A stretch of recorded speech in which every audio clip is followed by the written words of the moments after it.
ettevõtete digitaliseerimine on olnud meie nende kiirkursuste põhiteemaks. Ja seekord võtame siis täpsemalt vaatluse alla mobiilsed lahendused. Milleks neid kasutada, kus nad väärtust loovad, kuidas see üleüldse ettevõtete ülejäänud süsteemidega ühendada võiks. Ja selleks on siin minuga rääkimas täna Allan Valm mobiiläbist. Et kõigepealt ma võib-olla küsiksingi Allan seda, et milliseid probleeme me nagu läbi mobiilsete lahenduste üldse adresseerime või lahendada saame ettevõttes?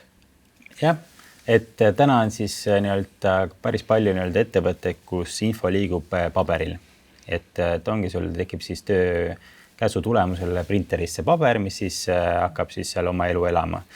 Ja kõik, mis pärast hiljem sinna muudatuste tegemine, kõik see on väga vaevaline protsess, et väga palju tekib vigu selle käigus ja on palju sellist teadmatust, et kus me täna oleme oma töödega. Saad sa tuua nagu mõne just nagu neid näited, et millistes töökohtades või millistel tööülesannetel täpsemalt me siin võitudest võime rääkida? No näiteks ongi tehnikud, kes siis sõidavad mööda siis linna või Eestit ringi ja täna siis selle asemel, et siis tulla kontorisse oma siis järgmist tööd võtma, võiks olla see info neile koha peal olemas, et seal, kus nad hetkel on. Ehk siis ongi see, et kus see järgmine objekt asub, mida nad peavad teadma sinna objektile sisse saamisel ja mis me täpselt seal teha.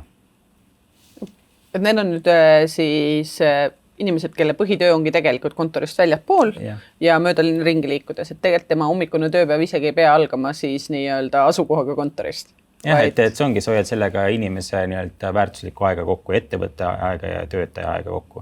Et siis ongi logistiliselt ka, et kui inimene ongi parasjagu kõik tööd seal kuskil teises linnas, siis ta saabki rahulikult neid töisi seal järjest teha, ilma et ta peab vahepeal tulema kontorisse näiteks Tallinnasse, et oma siis järgmist infot hankima töökeske.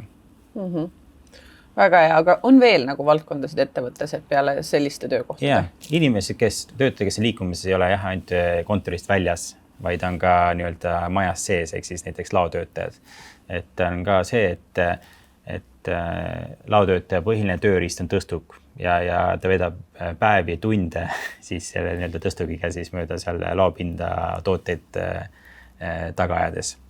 Et siis seal samamoodi, et selle asemel, et saata see töökäsk siis printerisse talle, oleks seal palju mugavam, kui tuleks tal see kohale sinna samas näiteks tõstukisse. Ja ta näeb täpselt, kus on need tooted, mis on tellimuseks vaja komplekteerida järgmisena. Ja samamoodi, et kui see kõik info liigub reaalajas siis nende erinevate süsteemide vahel, siis ka teisel pool siis see, kes oli see töökäsu looja, näiteks müügimees, kes ootab põnevusega, millal see tellimus valmis saab, näeb ka, kas tema siis tellimus on parasjagu töösse võetud või on juba lõppenud. Et siis hoida siis näiteks olulistele klientidele siis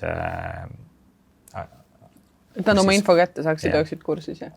Et põhimõtteliselt me räägime siin ka ju siis ettevõtte üleselt erinevate osakondade või kuidas nimetada, erinevate tööprotsesside omavahelisest liidestamisest ja info reaalajas vahetamisest. Et sealt see ka.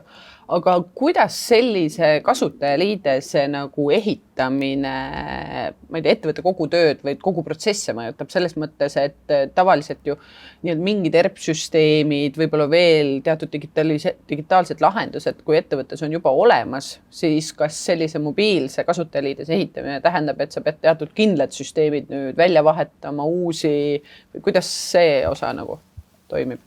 Et õnneks seda teed ei pea tänapäeval enam minema.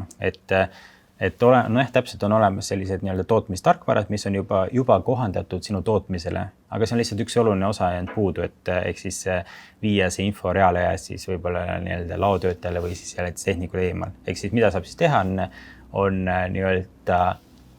võtta juba siis kas mingi valmis teenus ja integreerides olemasole süsteemiga või siis lasta endale siis ehitada see vajalik liidestus ära siis olemuse süsteemiga. Ehk siis see teist ERP-i pea kasutuse võtma, ehk siis, et viia see info kohale oma töötajateni, kes on siis liikumises. Et järelikult need mobiilsed kasutajaliidesed on midagi, mis täna integreeruvad või on võimalik integreerida kõikide erinevate ettevõtte süsteemidega. Jah, täpselt. Et pole pole mõtet nagu luua täiendavat süsteeme, et mingisugust täiendavat tööriista pakkuda, vaid pigem on võtta tööriist, mida on võimalik integreerida erinevate süsteemi, mis täna juba kasutusel ja komplekteerida see info kokku sellise, nagu tal vaja on vastasele rollile. Ma usun, et kuulajad kindlasti nagu huvitaks see pool, et et tundub ju väga niisugune tore ja hea lisavahend, mida kasutada ja võiks ettevõttes efektiivsust juurde anda ja just seda reaalaja majanduse poole peal samamoodi, aga nüüd, kui me võtame, ikkagi alati on oluline see investeeringu roll selles asjas, et millist investeeringut või millist hilisemat, ma ei tea, ülalhoidmiskulus ettevõttel tähendab.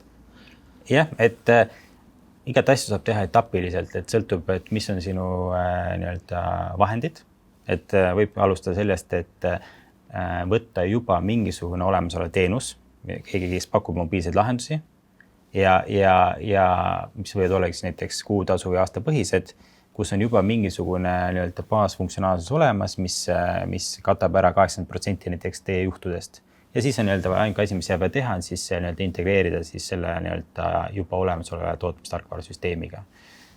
Põhimõtteliselt see investeeringuna ma saan aru, et täna on olemas juba niisugused nagu kuutasu põhised lahendused, et ettevõtteks ei tähenda kohe nagu suurt investeeringut, vaid et nii-öelda püsikuluna. Jah, täpselt. Teine suur võit on ka selliste nii-öelda teenuste põhiste tasud.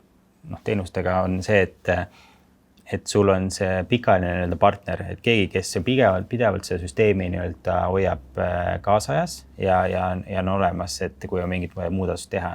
Et kui võtta nagu neid selliseid ühekordseid suuremaid investeeringuid, siis põhiprobleem ongi see, et tehakse siis nagu hange, võetakse kõige soodsam lahendus ja siis, kui see lahendus on nii-öelda juba kasutusele ja vaja midagi vaja täiendada, siis on need, kas ettevõtted on kas kadunud või on siis väga suur kulu neid nii-öelda täienduse muudatust teha, kuna siis on vaja pöörata teiste ettevõtete poole, kes võtab eelmise töötaja tehtud tööle. Et siin siis on tegelikult oluline see, et kuidas endale valida seda õiget partnerit. Jah, et päeva lõpus on see tegemist on nii-öelda tarkvaraga, et kõige, mida on võimalik kõik nii-öelda tarkvara ettevõtted võimelised seda looma. Aga minu soovituseks see, et eelkõige rääkida ettevõtete, kes juba tegelevad antud domeenis. Ja siis nendel on siis ka kõige parem nii-öelda kogemus, et millised on need tüüpprobleemid, mis on need nii-öelda case'id, mida vaja lahendada. Ja neil on siis nii-öelda juba midagi olemas ja aru saab nendest süsteemidest, kuhu vaja midagi integreerida. Suur tänu sulle, Allan. Mina arvan, ma sain küll nagu praktilisi nagu näiteid sinu käest ja aru sellest, et kuidas mobiilsed lahendused võiksid ettevõttes tööaega kokku hoida, inimeste liikumise nii-öelda graafikuid muuta, et kus need võimalikud kasutuskohad võiksid olla. Ma loodan, et teie leidsite siit samuti endale huvitavaid mõttekohti ja ka lahendusi, mida võiks enda ettevõtte juures kasutada.